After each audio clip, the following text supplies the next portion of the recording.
Left in a desert with no water, she walked to a house that shouldn't exist. Inside was a family that knew her name.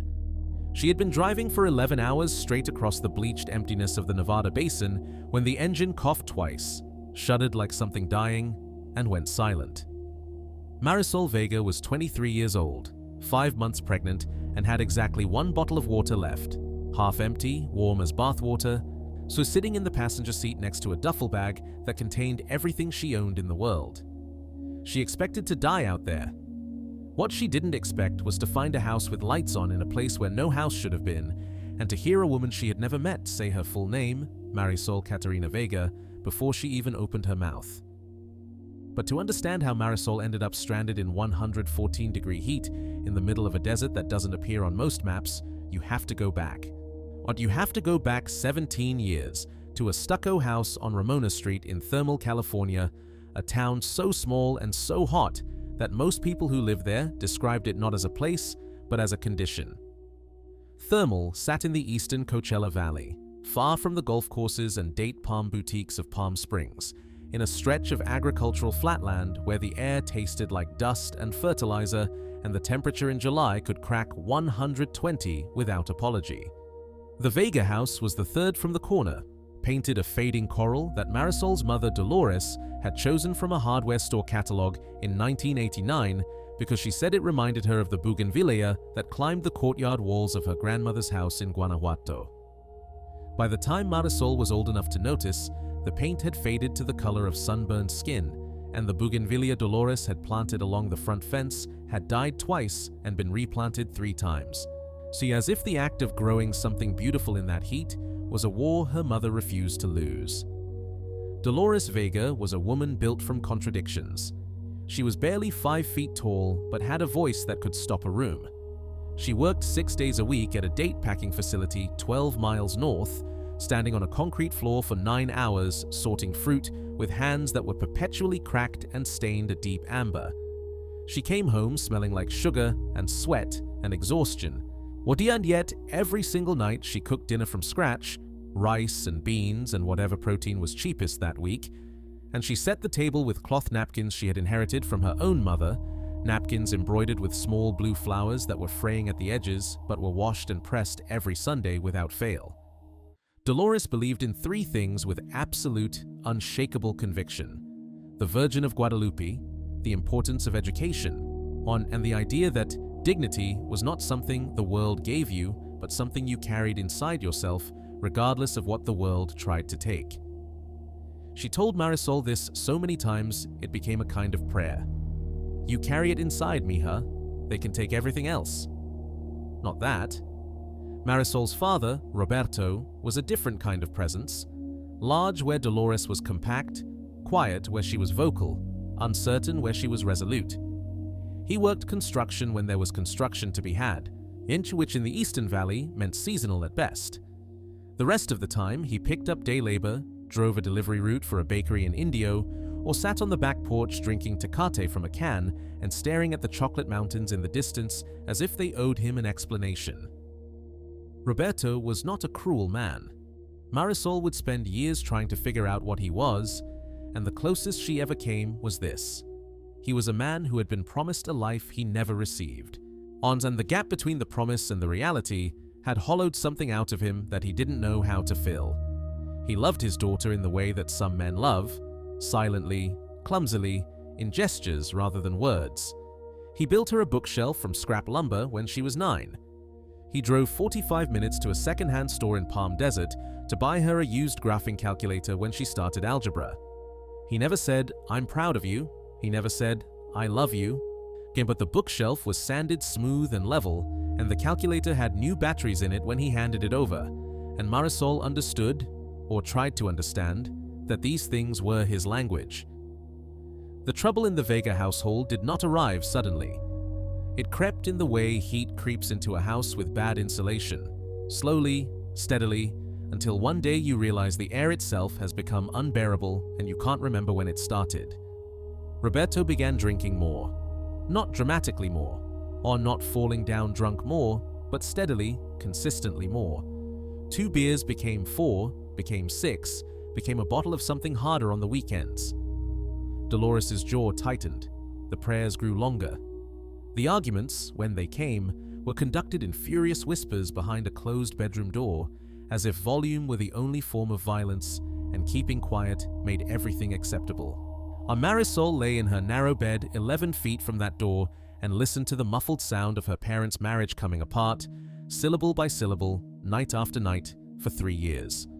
She was a good student. That fact needs to be stated plainly because it becomes important later and because it was the thing that should have saved her and almost didn't. But Marisol Vega was the kind of student that teachers in underfunded schools talk about in the faculty lounge with a mixture of pride and sorrow. Pride because her work was exceptional, sorrow because they knew the odds stacked against a girl from Thermal with no connections and no money. She read voraciously. She scored in the 94th percentile on her PSATs. She wrote an essay about water rights in the Salton Basin for a state competition and placed second. Her AP English teacher, a woman named Mrs. Alderman who wore reading glasses on a chain and smelled like coffee and old paper, told her she could go anywhere. Anywhere, Marisol. Do you understand what I'm telling you? You could go to Berkeley, you could go to Davis, you could go anywhere you want. Marisol wanted to go anywhere. That was the whole of her ambition at 16. Not a specific place, not a specific career, just the word anywhere, which to a girl in Thermal meant the same thing as the word free. So the night everything broke was a Thursday in October. Marisol remembered it was Thursday because Dolores always made pozole on Thursdays, and the smell of hominy and dried chilies was in the air when Roberto came through the front door at 4:47 in the afternoon, 3 hours earlier than expected, with a look on his face that Marisol had never seen before. It wasn't anger, it wasn't sadness. It was the look of a man who had made a decision he knew was wrong and had decided to commit to it anyway. Show the way a driver commits to running a red light, eyes forward, jaw set, already past the point of stopping. Behind him, standing on the porch in a pressed white blouse and jeans that looked brand new, was a woman Marisol had never seen. She was younger than Dolores, maybe 30. She had highlighted hair and acrylic nails painted the color of cranberries, and she was holding the hand of a boy who looked about 4 years old, and the boy had Roberto's exact nose, the same wide bridge, the same slight upturn at the tip. Marisol saw it and felt the floor of her understanding drop away. What followed was not a conversation. It was a demolition. Roberto announced, and that is the right word, announced, as if reading from a prepared statement, that he was leaving, that he had been with this woman, whose name was Yesenia, for 5 years, that the boy was his son, Roberto Jr., and that he intended to move in with them in Riverside. And he said these things standing in the doorway of the kitchen while Dolores held a wooden spoon in one hand and a bowl of dried oregano in the other, and Marisol watched her mother's face go through something she would later describe as geological, a shifting of deep structures, a cracking of foundations that had been stable for 20 years, a collapse that happened in absolute silence. Dolores did not scream. She did not cry. Or she set the oregano down on the counter with a precision that was terrifying. She placed the spoon across the top of the pot. She untied her apron. She folded it. She placed it on the back of a chair. And then she walked past Roberto, past Yesenia, past the boy with her husband's nose, and she went into the bedroom and closed the door and did not come out for 2 days. Roberto left that night. He took his clothes, his tools, the truck. He did not take the graphing calculator or the bookshelf. And he did not say goodbye to Marisol. She stood in the hallway and watched him carry a cardboard box past her, and he looked at her once, just once, and his mouth opened as if he were going to say something, and then it closed, and he shifted the box to his other hip and walked out the front door and got into a car that Yesenia was driving, and the taillights disappeared down Ramona Street, and Marisol stood there in the hallway for 11 minutes without moving. She counted. So she didn't know why she counted. Later she would think it was because counting was the only thing she could control. The aftermath was financial before it was emotional, because poverty doesn't wait for you to finish grieving. Roberto sent money exactly twice. $200 the first month, $150 the second, and then nothing. Dolores picked up a second job cleaning houses in La Quinta, which meant she left at 5 in the morning and came home at 9 at night, on which meant Marisol was alone in the Coral House for most of every day, which meant she learned to cook the pozole herself and to pay the electric bill at the convenience store on Avenue 66, and to forge her mother's signature on school permission forms, and to lie to Mrs. Alderman when she asked if everything was okay at home. Everything's fine, my mom's just busy, we're fine. She was not fine. Or she was 16 years old, and she was running a household, and she was watching her mother disappear into a kind of mechanical grief that looked like functioning, but was actually a slow withdrawal from the world. Dolores stopped pressing the napkins. She stopped replanting the bougainvillea. She went to work, and she came home, and she sat at the kitchen table, and she prayed, and she slept, and she went to work again. And the light that Marisol had always associated with her mother, that fierce, a stubborn luminosity that had powered everything in their small life, dimmed and dimmed and dimmed until Marisol was afraid it would go out entirely. And then Dolores got sick. It started with a cough in January that didn't go away by March. It became a cough that produced blood by May. By the time Dolores finally agreed to go to the free clinic in Coachella, she had resisted for months, insisting it was just the dust, just the chemicals from the packing plant, or just the desert getting into her lungs.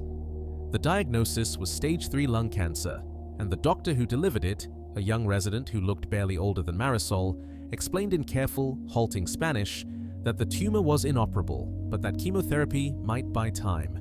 Might. Buy. Time.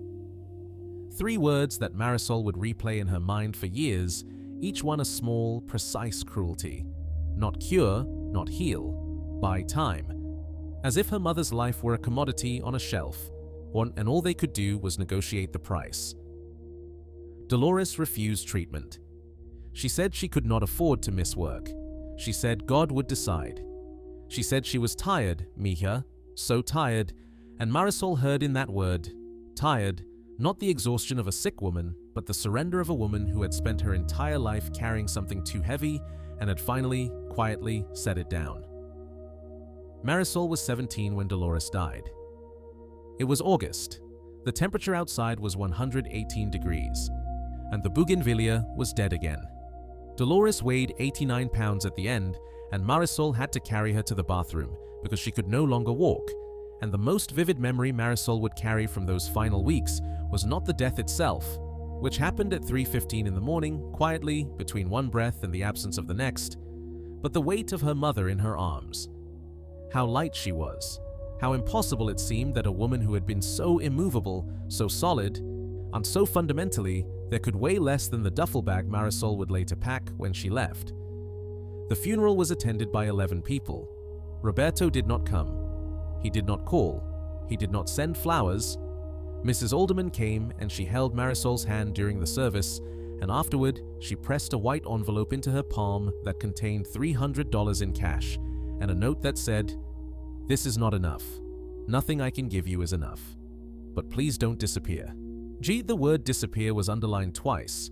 Marisol disappeared. Not immediately. First there was the house. Dolores had been renting, and the landlord, a man named Gary Suttles who owned 11 properties in Thermal and lived in Rancho Mirage, gave Marisol 30 days to vacate. She was 17. She had no legal standing, no family in the country that she knew of, no money beyond the $300 from Mrs. Alderman and $167 in a jar under the kitchen sink that Dolores had labeled "Emergencies" in block letters on a strip of masking tape. Marisol called Roberto's number. It was disconnected. She called the number again. Still disconnected. She drove to the address in Riverside that a neighbor had given her, 45 minutes in Dolores's ancient Honda Civic, on which burned oil and shook above 55 miles per hour, and found the house and knocked on the door, and Yesenia answered and told her Roberto had left 6 months ago, moved to Texas or Arizona. She wasn't sure. She didn't care. She had her own problems. The door closed. The boy with Roberto's nose was visible for a moment through the screen, sitting on the floor watching television, and then he was gone. Marisol drove back to Thermal. She packed the duffel bag. She took the embroidered napkins, saw a photograph of Dolores standing in front of the bougainvillea in 1998, the $467 combined cash, a change of clothes, a toothbrush, and the graphing calculator, which she kept not because she needed it, but because it was the only evidence she had that her father had once, however briefly, thought about her future. She left the bookshelf. She left the Coral House. She left Thermal. When she was 17 years old and she was alone, and she drove west because west was the direction of the ocean and she had never seen it. The next 4 years of Marisol's life could be described efficiently, and the efficiency itself is a kind of violence, because reducing years of survival to a paragraph is what the world does to people like Marisol, compressing their suffering into a summary so that it becomes manageable, digestible, abstract. Yawa, but the truth is that those years were not abstract. They were specific. They were 1,461 days of waking up and figuring out how to stay alive. She slept in the Civic for 3 months in a Walmart parking lot in Hemet. She worked at a gas station for $7.25 an hour until the owner's son cornered her in the stockroom and she broke his nose with a can of motor oil and lost the job the same day. She slept in a shelter in San Bernardino where a woman named Ruth Ann, 58 years old, and a former teacher, current alcoholic, currently sober, taught her how to access county services and told her something she would never forget. "Girl, the system is not designed for you, but it's got cracks in it and you're skinny enough to slip through." Ruth Ann said this with a laugh that sounded like gravel in a coffee can, and Marisol didn't laugh, but she remembered, and she slipped through every crack she could find. She got her GED at 18. She enrolled in community college at 19, taking classes at night because she worked during the day, mornings at a laundromat, afternoons at a taqueria, weekends cleaning offices in a business park off the 215 freeway. She studied in the laundromat between cycles, her textbooks propped against the warm machines, the hum of the dryers becoming the background music of her education. She took biology, chemistry, anatomy, physiology. She wanted to be a nurse, not because she had some grand calling, she was honest about this later, but because nurses got paid enough to eat regularly and had health insurance and could never be made to feel that their mother's death was something that happened because no one could afford to stop it. That was the engine. Not inspiration, fury. A cold, clean, structural fury aimed at a system that had watched Dolores Vega cough blood into a kitchen sink and done nothing because she didn't have the right papers and the right insurance and the right zip code. At 20, Marisol met a man named Dean Harshaw at the taqueria where she worked the lunch shift. Dean was 26, tall, with sun-bleached hair and an easy smile and hands that were rough from construction work. He came in every Tuesday and Thursday and ordered the same thing. 2 carne asada tacos, no onion, extra lime, and he left a $5 tip on a $6.50 order every single time, and he always said thank you twice. Once when she brought the food, once when he left. Marisol noticed the tips before she noticed the man, and she would later reflect on how telling that was. That her first attraction to him was economic, not romantic, and that this said something about what poverty does to the circuitry of desire. They started talking. Then they started dating, if you could call it dating. He picked her up after her shift, and they drove to the park and sat on a bench, and he told her about growing up in Barstow, and she told him almost nothing about herself, which he seemed to accept with a patience that either meant he was extraordinarily kind or extraordinarily incurious, and she couldn't tell which. Aunt Dean was not a complicated man. He worked hard, he showed up when he said he would, he didn't drink to excess, he didn't raise his voice, he existed in a narrow emotional bandwidth between contentment and mild frustration, and after the chaos and grief of everything Marisol had survived, that narrowness felt like safety. Not excitement, not passion, safety. And at 20 years old, sleeping in a studio apartment in San Bernardino that she shared with 2 other women and a rotating cast of their boyfriends, safety was the most seductive thing in the world. They moved in together when she was 21. She got pregnant when she was 22. The pregnancy was not planned, and the moment the test came back positive in the bathroom of the apartment they now shared alone, Dean had gotten a better job. A union position with benefits. Marisol sat on the edge of the bathtub and felt 2 things simultaneously and with equal force: terror and purpose. Terror because she knew what it meant to be a mother without resources, without support, without a net. Purpose because she knew, with a certainty that went past thought into bone, that this child would never stand in a hallway counting minutes while someone who was supposed to love them walked out the door. Never. And she said it aloud to the empty bathroom. Never. And then she said it again. and the words sounded different the second time, less like a promise and more like a weapon. Dean was happy about the pregnancy. He was happy the way he was happy about everything, moderately, sincerely, within his bandwidth. He talked about building a crib. He talked about his mother visiting from Barstow. He did not talk about marriage, and Marisol did not bring it up, because she had learned that asking for things was the fastest way to discover they would not be given. What Marisol did not know, what she would not discover until she was 5 months pregnant and standing in a parking lot in 97-degree heat with her hands shaking, was that Dean Harshaw had a wife. Her name was Connie. She lived in Victorville. They had been separated for 2 years but never divorced, and Dean had never mentioned her because Dean, for all his easy smiles and reliable Tuesday-Thursday taco orders, was a man who dealt with difficult truths by simply not acknowledging they existed. Connie showed up at the apartment on a Saturday in June.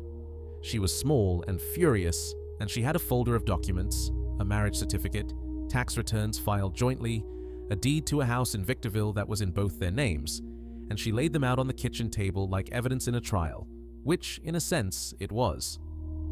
Then she looked at Marisol's belly, and her face went through something complicated, and then she said, "He did this to me too. 3 years ago. Different girl. She lost the baby. I took him back because I'm an idiot. But I'm not doing it again." Dean came home to find both women sitting at the kitchen table in silence, the documents spread between them like a map of his failures. He looked at Marisol. He looked at Connie. He put his hands in his pockets. He said, "I can explain." And Connie laughed, a short, bitter, percussive sound, and said, "You really can't." He couldn't. He tried. The explanation was a tangle of, "I was going to tell you, and it's complicated, and I didn't think she'd, and none of it mattered, because the fundamental architecture of Marisol's reality had shifted again, the floor dropping away, the walls leaning, the same sensation she'd felt at 16 when a 4-year-old boy with her father's nose appeared on her porch. She was, she realized, caught in a pattern. Men who omitted, men who left, men who carried secrets the way other people carried wallets, casually, always on their person, never examined. She left that night. Dean stood in the doorway, a different doorway than Roberto, a different man, the same geometry of departure, and said, "Where are you going to go?" And Marisol, holding her duffel bag in one hand and her car keys in the other, 5 months pregnant, said, "Anywhere." She drove east, not because she had a plan, but because east was the direction she hadn't tried. She drove through Beaumont and Banning and out past the windmills at San Gorgonio Pass and into the desert, and the desert opened up around her like a mouth, vast and indifferent and terrifyingly beautiful. And she kept driving because stopping meant thinking, and thinking meant feeling, and feeling meant falling apart. At the end, she could not afford to fall apart because there was a person inside her who needed her to hold together.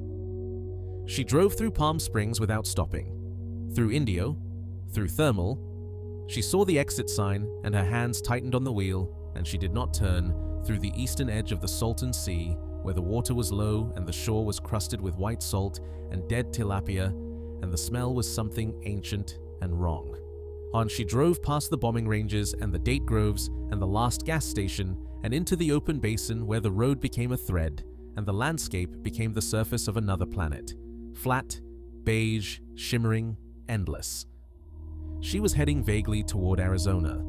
She had a half-formed idea of her father, of Texas or Arizona, of finding him, of making him look at her belly and understand what he had started when he walked out with that cardboard box. It wasn't a plan. It was a direction and a fury and a tank of gas that was, she did not realize, almost empty. The engine died at 2:37 in the afternoon. She knew the time because she looked at the dashboard clock at the exact moment the car shuddered and the check engine light came on and the vehicle rolled to a stop on a stretch of road that had no name she could see. The temperature gauge on the dashboard said 114. The gas gauge said empty.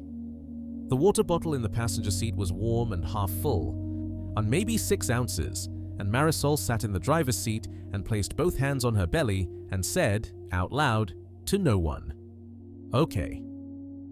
She waited for 20 minutes. No cars passed. The road stretched in both directions without curve or intersection, a line drawn across a canvas of dust. The heat was not like heat in a city. It was not ambient or atmospheric. It was a pressure, a physical weight, as if the air itself had mass and was pressing against every surface of her body. And she could feel the baby move, a slow roll, a push against her left side, and the movement made the situation suddenly terribly real. She was not a woman sitting in a car. She was two people stranded in a desert. She got out, she took the water, she took the duffel bag because it contained the photograph of her mother and the embroidered napkins and the graphing calculator, and she understood even then, in the crystalline logic of survival, that these objects were irrational to carry and that she would carry them anyway. She started walking east, not because east was better than west, but because it was the direction she had been going, and momentum, even in its most basic form, was the only thing preventing her from sitting down on the asphalt and waiting for the heat to finish what the world had started. She walked for 47 minutes. She knew this because she counted again, not minutes this time, but steps. So she calculated roughly how many steps per minute and arrived at 47, and the counting kept her mind occupied the way it had when she was 16 in the hallway, the same desperate arithmetic of a person who has nothing left but numbers. The water was gone by minute 30. The road was gone by minute 40. It curved south, and she missed the curve somehow, walking straight into the basin on a surface of cracked mud and gravel that looked identical in every direction. Soon she realized she was lost. She realized she was in danger. She realized with a clarity that was almost peaceful that she might die here, and that if she died here, no one would know for days or weeks, and that her mother's photograph and her father's calculator would bleach in the sun beside her body, and eventually some hiker or ranger would find them, and they would mean nothing because no one was left who knew the story they carried. The baby moved again.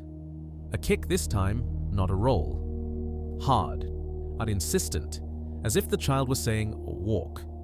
She walked, and then she saw the house. It was wrong. That was her first thought. Not wrong as in bad, but wrong as in impossible. There should not have been a house here. There was nothing here. No road, no power lines, no fence, no mailbox, no driveway, no indication that any human being had ever stood on this particular patch of earth and decided to build something.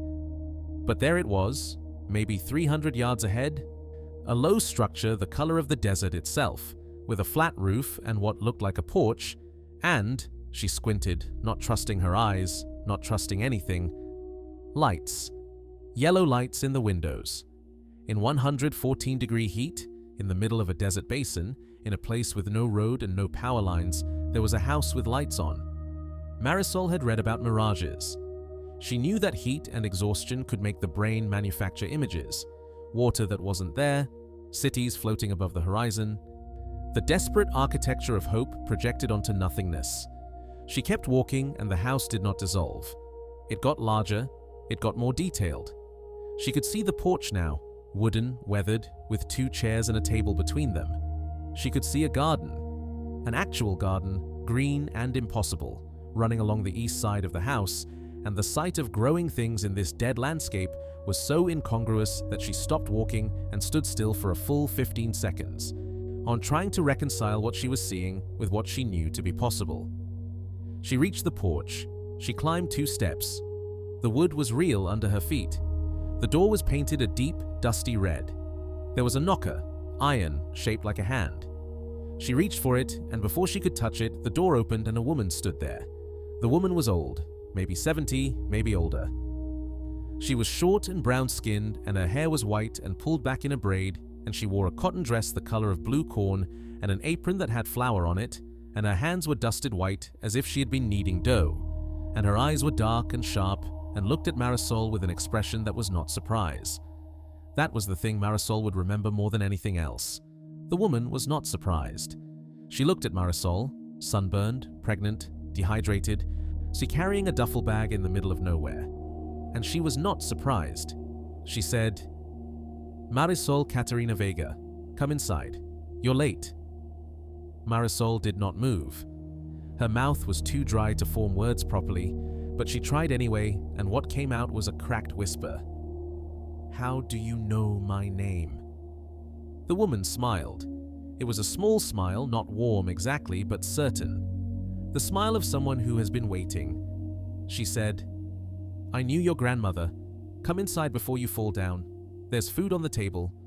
Marisol went inside. The interior of the house was cool. Not air-conditioned cool. There was no hum of machinery, no vents, no thermostat on the wall, but cool the way thick-walled adobe houses are cool, the way the earth is cool 3 feet down. The walls were white plaster. The floors were stone tile, smooth and dark. There was a kitchen to the left with a wood-burning stove that should have made the room unbearable, but somehow didn't. And on the table, a heavy wooden table scarred with knife marks and water rings and the evidence of 10,000 meals, there was food. A bowl of soup, a plate of bread, a glass of water with ice in it. Ice, in a house with no visible electricity. The glass was sweating, the water was clear, and Marisol sat down and drank it so fast she choked, and the woman, she said her name was Consuelo, just Consuelo, no last name offered, put a hand on her back and said, slowly, "There's more. Now there's always more." There were 2 other people in the house. A man named Tomas, who appeared to be Consuelo's husband or brother, Marisol never determined which, a quiet, broad-shouldered man with a face like eroded sandstone and hands that were missing 3 fingers, the stubs healed over smooth and shiny. And a girl, maybe 15 or 16, named Paloma, Yabi, who had enormous dark eyes and a scar that ran from her left ear to her jawline, and who said nothing for the first hour, but watched Marisol with an intensity that felt less like curiosity and more like recognition. As if Marisol were a word Paloma had been trying to remember and had finally found.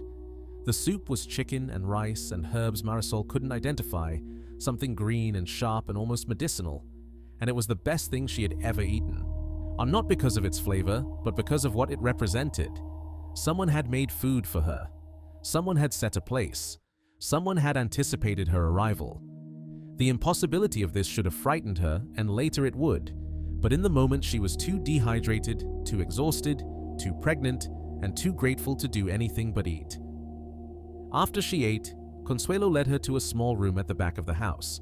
When there was a narrow bed with a white cotton coverlet and a window that looked out onto the garden, and through the window Marisol could see, she blinked, looked again, roses.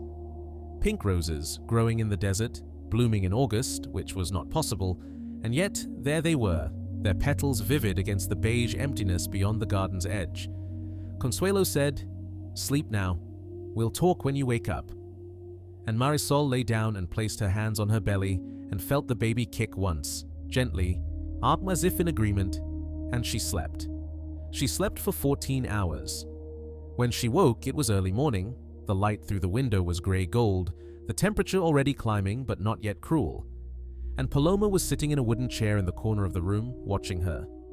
The girl had a book in her lap, but she wasn't reading it. She was just watching.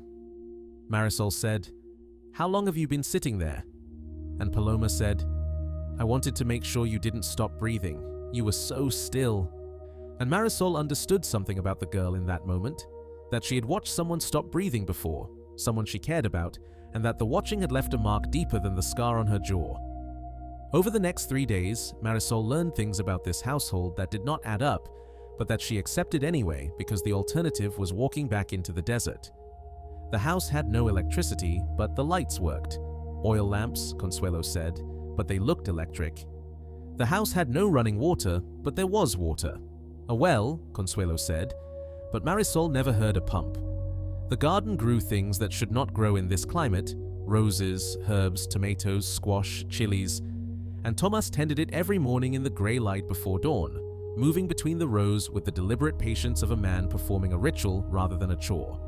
There was no phone, no television, no radio, no calendar on the wall. Time in the house moved differently. Meals came at intervals that felt right rather than scheduled. Conversations lasted until they were finished rather than until someone checked a clock, and the light shifted in ways that suggested the house existed in a slightly different relationship with the sun than the desert around it. On the second day, Consuelo sat across from Marisol at the scarred table and told her a story. She said, "Your grandmother, your mother's mother, Catalina, came through here in 1967. She was 22, she was crossing the border with her sister and 3 other women, and the coyote abandoned them 20 miles south of here. left them without water. Catalina's sister died. The other women scattered. Catalina walked north and found this house. I was younger then. Tomas was not here yet. Paloma was not born yet. I gave your grandmother water and food and a bed, and she stayed for 4 days, and then she walked north again, and eventually she got to Thermal, and she built a life, and she had a daughter named Dolores, and Dolores had a daughter named Marisol Catarina, and now you're here. And Consuelo said this as if it were the most natural thing in the world, as if houses in the middle of deserts routinely received the granddaughters of women they had sheltered 56 years earlier, and as if the desert itself were a current, and this house were a bend in the river where things that were lost always washed up.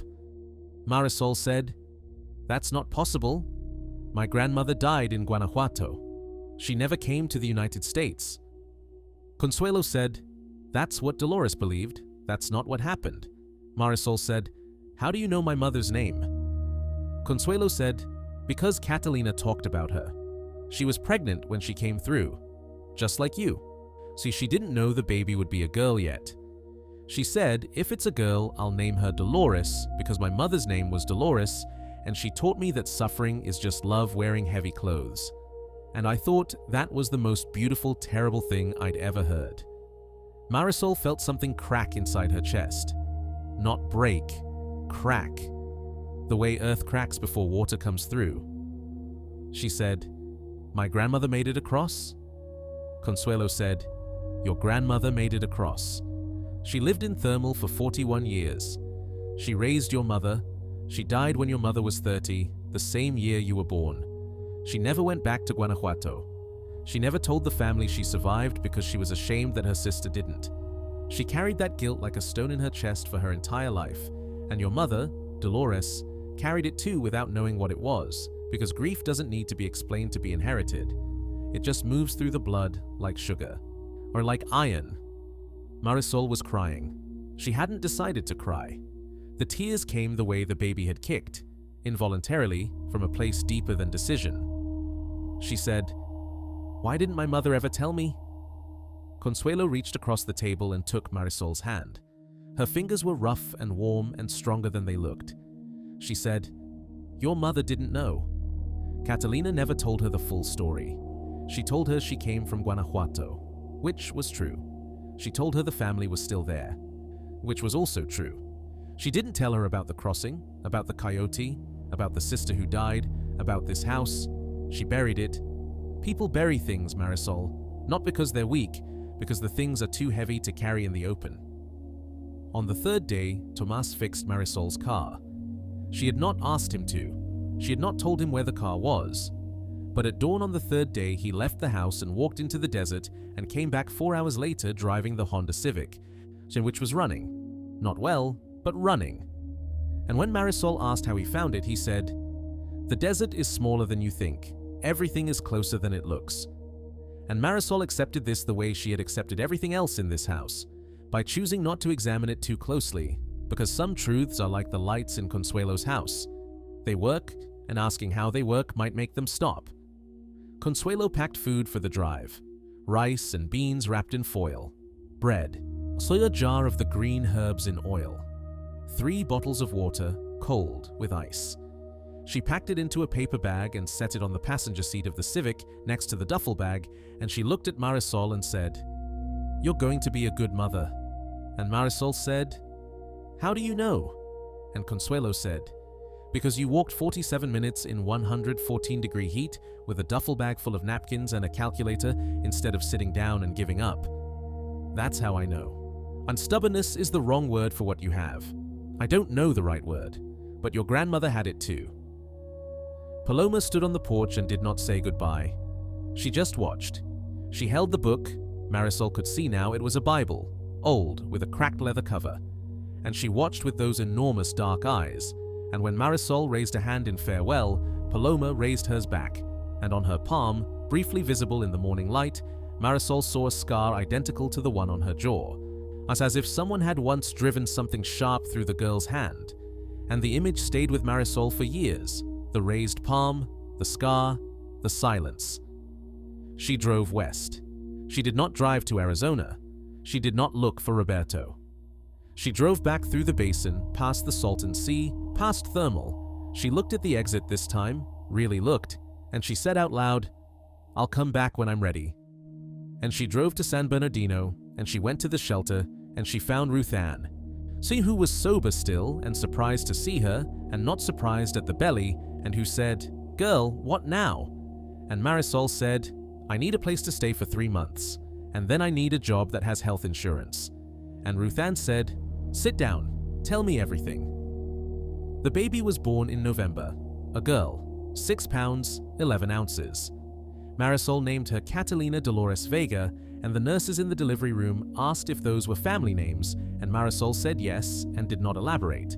Asked because the full explanation involved a house that shouldn't exist in a desert that tried to kill her, and a woman who knew 3 generations of her family's secrets, and a garden that grew roses in August. And none of that would fit on a birth certificate. The next 5 years were the hardest of Marisol's life, which is saying something, because the bar for hard had already been set remarkably high. She finished her nursing prerequisites while Catalina was an infant. I'm studying during nap times and overnight shifts at a 24-hour laundromat where the manager let her bring the baby in a car seat and set it between the washers. She applied to nursing programs 3 times. She was rejected twice.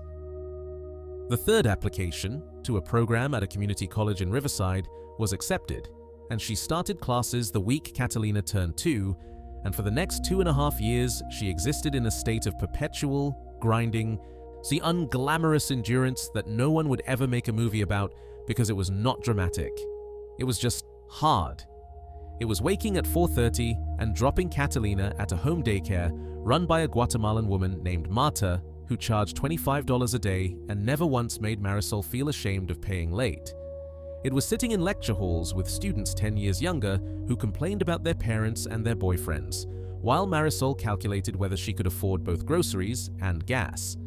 It was clinical rotations at a county hospital where she saw people like her mother, sick, uninsured, scared, speaking Spanish to doctors who didn't understand and didn't try. And the sight of them was both a wound and a fuel, both the reason she wanted to quit and the reason she couldn't. She graduated with her RN license at 28. Catalina was 5. They were living in a 1-bedroom apartment in Riverside that cost $1,175 a month and had a view of a parking lot and a dumpster. On the night Marisol got her license, she sat on the kitchen floor with Catalina in her lap and the license in her hand, and she said, "We did it, mija." And Catalina, who was 5 and had no concept of what had been required, said, "Can we get pizza?" And Marisol laughed, really laughed, a sound that felt foreign in her own throat, and said, "We can get pizza, we can get whatever we want." And they ordered a large pepperoni from the place on the corner that delivered, and it cost $14.99. And it was the most expensive thing Marisol had bought in months, and it was perfect. She got a job at a hospital in Riverside, then a better job at a hospital in Loma Linda. She worked the night shift because it paid $4 more per hour, and because Catalina slept through the night now and Marta agreed to keep her overnight 3 times a week. Marisol became the nurse she had needed her mother to have. Thorough, patient, bilingual, fierce. She fought with insurance companies. She translated for families. She held the hands of dying patients and did not look away because she had learned at 17 that looking away doesn't stop the dying. It just means the person dies alone. Catalina grew. She was a quiet, watchful child with Marisol's dark hair and Dean's height and an intelligence that revealed itself not in precociousness, but in attention. She noticed things. She noticed when Marisol was tired, and she noticed when the bills were stacked higher than usual on the kitchen counter. She noticed the absence of grandparents, of aunts and uncles, of the extended family infrastructure that her classmates took for granted. She asked about it exactly once when she was 7, sitting in the back seat of the car on the way to school. "How come I don't have a grandma?" Marisol's hands tightened on the wheel. She had been expecting this question for years. She had rehearsed answers. None of them came. Instead she said, "You had 2 grandmothers. One was named Dolores, and she was the strongest person I ever knew, and she died before you were born.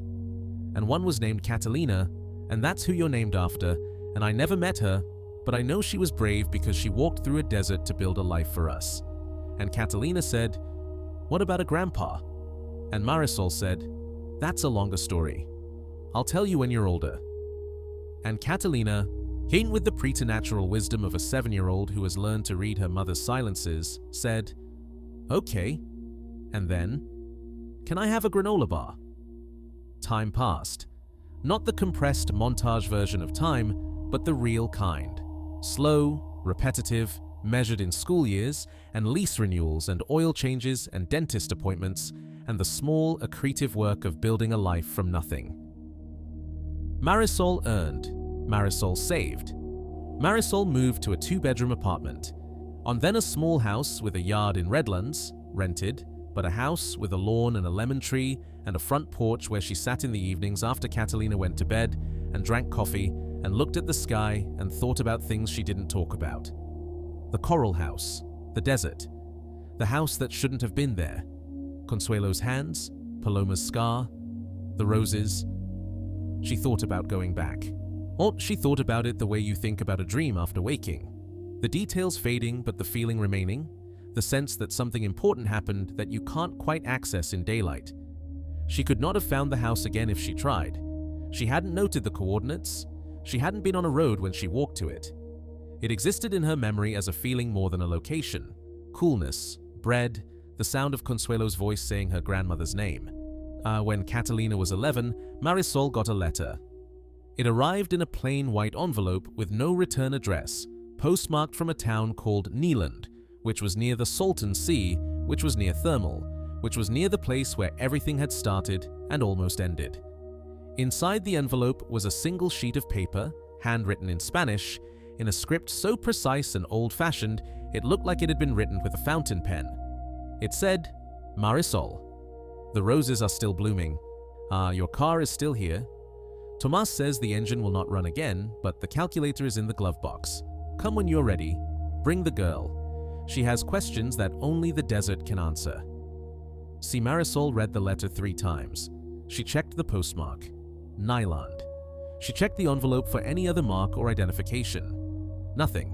Why, she held the letter to her nose and it smelled like the herbs in Consuelo's soup, green and sharp and almost medicinal, and she sat on her front porch and held the letter and shook, not from cold or fear, but from the sudden, overwhelming sensation of being known, of being watched over, of being part of a story larger than herself that she had not consented to but could not escape and was not sure she wanted to. She did not go back immediately. She was not ready. But she knew this the way she knew her own body, an internal certainty that required no justification. Instead, she folded the letter and placed it inside the photograph of Dolores standing in front of the bougainvillea, and she put both inside the duffel bag with the embroidered napkins, and she continued building her life. She was promoted to charge nurse. She bought a car that was not a Honda Civic, a used Toyota Camry 2014 silver with a working air conditioner and a gas gauge she trusted. And she opened a savings account and put $200 into it every month without fail.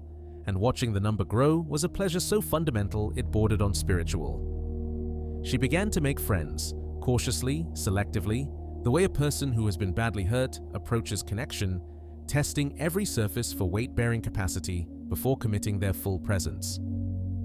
There was Sarah, a nurse on her unit who had survived a bad divorce and understood without being told that some stories are not for sharing. There was Marta, still watching Catalina after school, even though Catalina was old enough now to stay alone for short periods, because Marta said a child should not be alone and meant it, and would not take money for the extra hours no matter how many times Marisol tried. There was Dr. Ahmad, or a pediatrician at the hospital who checked on Catalina during her annual physicals, and who once, after reviewing her chart, looked at Marisol and said, "She's remarkably healthy for a child with her history." And Marisol said, "She doesn't have a history. I have a history. She has a future." Catalina turned 13. She was tall and serious, and she read books the way Marisol had read books, not as entertainment, but as survival equipment, as maps to places she hadn't been yet. And she asked about her father. Marisol told her the truth, or most of it, that his name was Dean, that he had been kind in some ways and dishonest in others, that he was married when they were together, and that Marisol didn't know where he was now and didn't want to. Catalina listened with her hands folded in her lap and her face very still, and when Marisol finished, she said, "I'm not mad at you, Mama. I just wanted to know."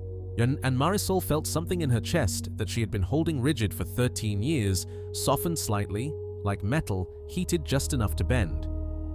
The question she had been dreading came 3 months later, on a Sunday morning, over scrambled eggs. Catalina said it the way she said everything, directly, without preface, as if the words had been assembled and tested and approved for deployment long before they left her mouth. "Mama, who is Catalina?" "The real one. The one I'm named after. What you said she walked through a desert, but you also said you never met her. So how do you know she was brave?" Marisol set down her fork. She looked at her daughter. She saw Dolores in the jawline. She saw Roberto in the width of the nose. She saw Dean in the height and herself in the eyes, and Catalina, the original Catalina, the grandmother she had never met, in something less visible than a feature, something in the posture, the stillness, or the willingness to sit with silence until the truth came. She said, "I know a place where I can show you, but it's far, and it's strange, and I can't promise it will still be there." Catalina said, "Is it the place from the letter?" Marisol stared. She had never shown Catalina the letter. She had never mentioned Consuelo, the house, the desert, any of it. "How do you know about the letter?" she said. Catalina said, "I found it in the duffel bag when I was looking for the photograph, with the one of Abuela Dolores with the flowers. I've read it maybe 20 times. I didn't ask because I was waiting for you to be ready." And then, with a small, precise smile that reminded Marisol so powerfully of Consuelo that the breath left her body. "Are you ready?" They drove east on a Saturday in April. Catalina was 13 years and 4 months old. Marisol was 36. The Camry had a full tank of gas, and the air conditioner worked, and there were 4 bottles of water in the back seat and a cooler with sandwiches and fruit, and the duffel bag was on the floor behind the passenger seat, containing the napkins and the photograph and the letter and the graphing calculator, which Marisol had never been able to throw away. They drove through Beaumont and Banning and past the windmills and into the desert. Nun and Catalina pressed her face to the window and watched the landscape change from green to brown to beige to white, and she said, "It looks like the moon." And Marisol said, "It looks like the beginning of the world." They drove past Palm Springs, past Indio, past Thermal. Marisol slowed at the exit, and this time she turned. She drove down Ramona Street. The Coral House was gone. In its place was a newer structure, beige stucco, tile roof, a satellite dish. The bougainvillea fence was gone. The lemon tree was gone. There was a plastic tricycle in the driveway, and a dog behind a chain-link fence, and the sound of a television through an open window. And Marisol looked at all of it and felt not sadness exactly, but a strange, hollow relief, as if the disappearance of the physical house had freed her from the obligation of returning to it. The house was gone. The grief was not. But the grief no longer needed an address. She drove east, past the Salton Sea, past the bombing ranges, so past the last gas station into the basin. The road narrowed, the landscape flattened. Catalina was quiet now, watching. Marisol drove and watched for something she couldn't describe. A feeling, a pull, a recognition. She drove for 40 minutes past the point where the road should have ended, and then she saw, off to the north, maybe a quarter mile from the road, a shape that did not belong to the desert. Low, flat-roofed, the color of dust. When she turned the car off the road and drove across the hard-packed earth, and Catalina sat forward in her seat and said, "Is that it?" It was. The house looked the same. The porch, the 2 chairs, the table. The garden, impossibly green, running along the east side. The roses, pink, blooming in April now instead of August, but blooming all the same, vivid and impossible and real. The red door. The iron knocker shaped like a hand. Everything the same, or as if the 13 years since Marisol had last stood on this porch had been compressed into a single, long afternoon. Marisol knocked. Her hand was shaking. Catalina stood beside her, tall and serious, holding the duffel bag because she had taken it from the car without being asked. The door opened. Consuelo stood there.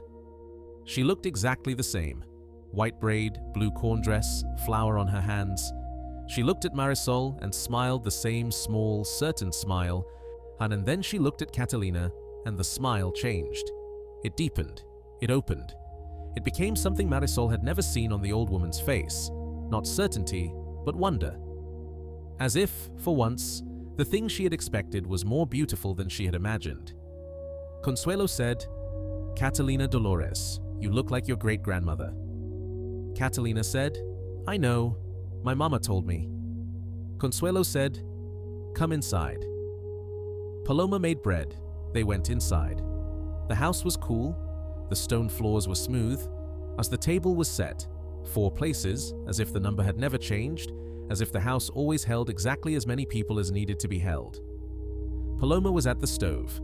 She was older now, late 20s, maybe 30, and the scar on her jaw had faded to a thin silver line, and she turned when they entered and looked at Catalina and said the first words Marisol had ever heard her say with warmth rather than watchfulness: "You have her hands."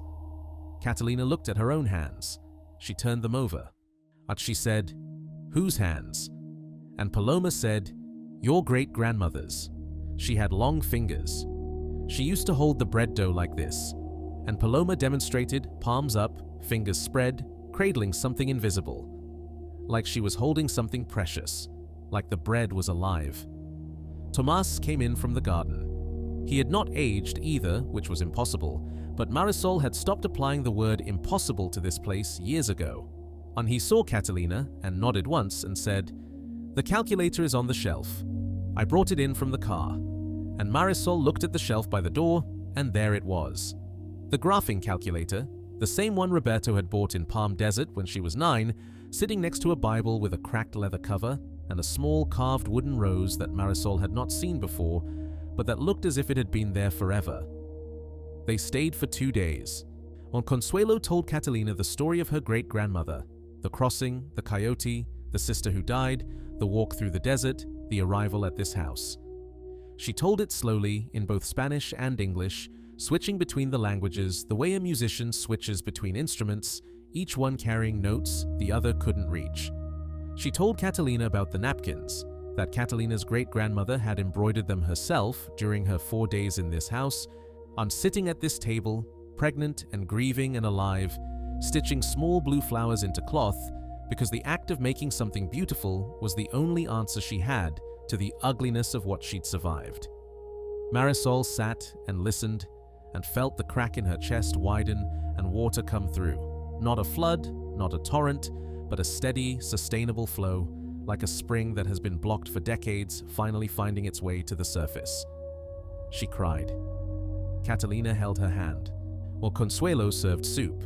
The herbs were the same, green and sharp and almost medicinal, and the soup was the best thing Marisol had ever eaten.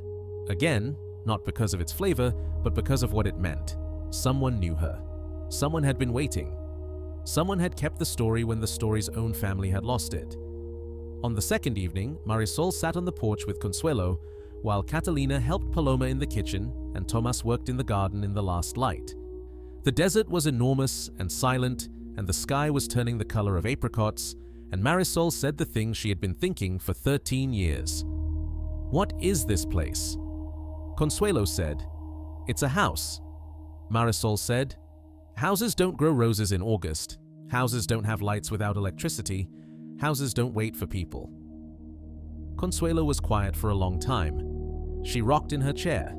She looked at the sky. Then she said, "When Catalina, your grandmother, walked through that desert in 1967, and she was dying. She had no water. She had been walking for 2 days. Her sister was dead. She was pregnant and alone, and she had decided she was going to die, and she sat down on the ground, and she closed her eyes, and she said, out loud, to no one, to the dirt, she said, 'If I die here, let something grow. Let something come up out of this ground. Let it not be for nothing.'" Consuelo paused. She folded her hands. She said, "I can't tell you what happened next because I don't understand it myself." But she opened her eyes, and the house was here, and I was here, and the garden was here, and the roses were blooming. And I gave her water and bread and a bed, and she stayed for 4 days, and she walked north, and she lived. And the house, she looked at the walls behind her, the red door, the worn wood of the porch. The house stayed. It just stayed. Not for everyone. For the ones who need it. For the ones who walk far enough and hurt enough and refuse to stop. And Marisol said, "That's impossible." Consuelo said, "You keep using that word, and here you are." On the morning they left, Consuelo gave Catalina a gift. It was the carved wooden rose from the shelf, small, dark, polished smooth by handling. She said, "Your great-grandmother carved this. She used a kitchen knife and a piece of mesquite root, and she carved it on the second day because her hands needed something to do. She said, 'If I can't grow a real rose in this desert, I'll make one that can't die.' See, and she gave it to me and said, 'Give it to the next one who comes.' And I waited, and your mother came, but your mother wasn't ready to receive it. She needed to leave first and come back. Some gifts require a return trip. Now you're here, and you're ready." Catalina held the wooden rose in her long fingers, her great-grandmother's fingers, and she said, "Thank you." And then she said, "Will you still be here if I come back?" And Consuelo said, "The house is here for the ones who need it. You come when you need it. You'll find it." They drove home, west again, through the basin, past the Salton Sea, through the valley, through the pass. Catalina held the wooden rose in her lap the entire drive. She didn't ask if the house was real. She didn't ask how the lights worked or why the roses bloomed or how Consuelo knew their names. She sat in the passenger seat and looked at the desert flowing past, and she said, "Mama, I want to be a nurse too. Not because I want to be like you. It's because I want to be like Consuelo. I want to be the house." Marisol could not speak for several miles. When she finally could, she said, "What do you mean, you want to be the house?" Catalina said, "I want to be the place where people end up when they've walked as far as they can go. I want to have the lights on. I want to have food on the table. I want to know their name before they tell me." And Marisol, who had been a girl in a coral house and a teenager in a hallway counting to 11, saw a pregnant woman walking in 114-degree heat, and a mother on a kitchen floor eating pizza, and a nurse holding the hands of the dying, and a woman sitting on a porch in a place that couldn't exist being told the story of her own blood. Marisol looked at her daughter and said, "Then that's what you'll be." They drove home. The Camry ran well. The air conditioner worked. The water in the back seat stayed cold. And in the duffel bag on the floor, but between the embroidered napkins and the photograph and the letter and the graphing calculator that still had its original batteries, there was now a small carved rose made of mesquite root that smelled faintly of herbs, green and sharp and almost medicinal. And if you held it up to the light at the right angle, you could see, cut into the base in letters so small they might have been scratched with a needle, 3 words in Spanish that Catalina Vega, the first Catalina, the one who crossed, and the one who sat in the desert and asked for something to grow, had carved with a kitchen knife in a house that the desert made for her, 56 years before her great-granddaughter would hold it in hands that were identical to hers. The 3 words said, "No fue nada." It was not for nothing. If you're here right now, if you're in the desert, whatever desert you're in, whatever heat is pressing down on you, whatever engine has stopped running, whatever road has disappeared, I want you to know something. You are not walking toward nothing. There is a house, there are lights on, there is food on the table. Someone knows your name. You may not find it today, you may not find it this year, but you keep walking. You carry the napkins and the calculator and the photograph of someone who loved you. And you keep walking because the desert is smaller than you think. Everything is closer than it looks.